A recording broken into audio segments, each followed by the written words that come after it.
নমস্কার। আজকে আমি যে কবিতাটি পাঠ করতে চলেছি সেটি আমার এক প্রিয় শিক্ষক এবং কবি শ্রী অংশুমান করের লেখা। কবিতাটির নাম ভারতবর্ষ। আমি জন্মেছি ভারতবর্ষে, কিন্তু ভারতবর্ষ আমার মা নয়। তার মানে আমি বাংলাদেশি নই, তার মানে আমি পাকিস্তানি নই, তার মানে আমি নই ডাল লেকের মাথার ওপর থম মেরে থাকা একখণ্ড কৃষ্ণবর্ণ মেঘ, নই চীন থেকে অরুণাচল প্রদেশ পেরিয়ে সমতলের দিকে ছুটে আসা ঠান্ডা বদ হাওয়া। আমি জন্মেছি ভারতবর্ষে, কিন্তু আমার গলায় সুর নেই। আমি বন্দে মাতরম গাইতে পারি না। ভারতবর্ষ আমার মা নয়। শুনুন দার্শনিক, শুনুন রাজনীতিক, ইতিহাসবিদ শুনুন। এই যে আপনারা কিছুতেই সমাধান করতে পারছেন না, মনে করছেন ভারতবর্ষ আসলে একটা ধাঁধা, একটা পাজল, একটা শব্দছক, যার উপর নিচে একটা শব্দ বসিয়ে পাশাপাশি বসানো শব্দটা খুঁজে পাচ্ছেন না। এই যে আপনাদের মনে হচ্ছে 1947কে ধরলে এটা একটা নবীন দেশ, না ধরলে প্রবীণ। ভ্যাটিকান সিটির মাপে এটা একটা দানব, আর আমেরিকার মাপে 6 মাসের শিশু। সে তো আপনারা সোজা জিনিসকে বাঁকা দেখেন বলেই, না হলে বুঝতেন ভারতবর্ষের ব্যাপারটা খুবই সহজ। ভারতবর্ষ মানে একটা ইলেকট্রন আর একটা প্রোটন, একটা বসন্ত আর একটা হেমন্ত, একটা ক্ষণকাল, একটা চিরকাল, একটা আষাঢ়, একটা শ্রাবণ। সত্যি ভারতবর্ষের ব্যাপারটা খুবই সোজা। কাশ্মীরের দিকে তাকালে মনে হয় ভারতবর্ষ একটা ভিসুবিয়াস, আর কন্যাকুমারীর টিলার উপরে দাঁড়ালে মনে হয় জাপান নয়, উদিত সূর্যের দেশটির নাম ভারতবর্ষ। ঝাড়গ্রাম থেকে অন্ধ্রপ্রদেশ পর্যন্ত রেড করিডোর ধরে হাঁটতে হাঁটতে মনে হয় একটা আহত নেকড়ের নাম ভারতবর্ষ। আবার কেরলের ছবির মতো সুন্দর গ্রামে দাঁড়িয়ে মনে হয় ভারতবর্ষ আসলে এক গোছা ক্রিসেন্থেমাম। কোনো একটা জাতি নয়, বর্ণ নয়, ধর্ম নয়, নয় কোনো ধাঁধা বা শব্দছক।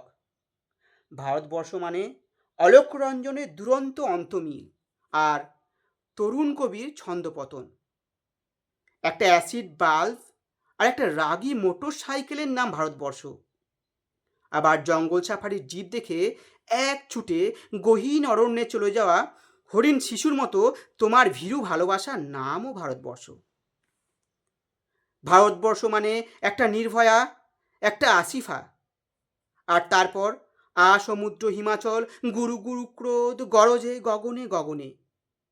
ভারতবর্ষ মানে একজন মেরিকম আর একজন হিমা দাস, একজন ছন্দা গায়েন আর একজন কল্পনা চাওলা। ভারতবর্ষ মানে মেঘে ঢাকা তারার নিতা আর স্ত্রীর পত্রের মৃণাল, একটি সর্বংসহা পুকুর আর পুরুষ নামের পর্বত ডুবিয়ে দেওয়া সুনামি। পিঁপড়ের ডিম খেয়ে ওই স্কুলে যাচ্ছে ভারতবর্ষ, ছাদের হেলিপ্যাড থেকেও ওই আকাশে উড়ে গেল ভারতবর্ষ। সাউথ সিটি মলের সামনে ওই মার্সিডিজ বেঞ্চ থেকে নামছে ভারতবর্ষ। সুনুক পাহাড়ির হাট থেকে ওই হেঁটে হেঁটে বাড়ি ফিরছে ভারতবর্ষ। কর ফাঁকি দিয়ে বিদেশকে দেশ বানিয়েছে ওই ভারতবর্ষ। আসামের নিজ ভূমে পরবাসী হয়ে গেছে ভারতবর্ষ। ভারতবর্ষ মানে একটা ন্যায় আর একটা অন্যায়, একজন রোহিত ভেমুলা আর একজন কানহাইয়া, একজন গব্বর সিং আর একজন ঠাকুর। কালবুর্গির দেহ ফুঁড়ে চলে যাওয়া বুলেটের দেহে লেখা ছিল ভারতবর্ষ। সুজাত বুখারির শরীরে প্রতিটি আঘাতে জল জল করছিল ভারতবর্ষ।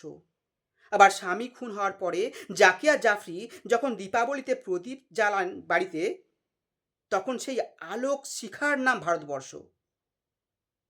ভারতবর্ষ মানে জাসবন্ত সাক্সেনা, ছেলে খুন হওয়ার পরেও যিনি রমজান মাসে নিজের বাড়িতে দেন ইফতার। ওই তো উত্তেজিত জনতার মাঝে সিদ্ধারা সোজা রেখে দাঁড়িয়ে ভারতবর্ষ। দাঙ্গা রুখে দেওয়া ইমদাদুল্লাহ রাশিদি আসানসোলের ইমাম। না না, কোনো ধাঁধা নয়, কোনো পাজল নয়, নয় কোনো শব্দ ছক। ভারতবর্ষের ব্যাপারটা খুব সহজ। শুধু সাদা নয়, শুধু কালোও নয়, শুধু সমর্পণ নয়, শুধু প্রতিশোধও নয়, শুধু প্রেম নয়, শুধু ঘৃণাও নয়। তাই নয় নয় নয়, ভারতবর্ষ কিছুতেই আমার মা নয়। ভারতবর্ষ আমার 2 বছরের ছোট ভাই, কিংবা 1 বছরের বড় দাদা। ভালোবাসতে বাসতে, ঝগড়া করতে করতে একদিন দুজনেই সাবালক হব। নমস্কার।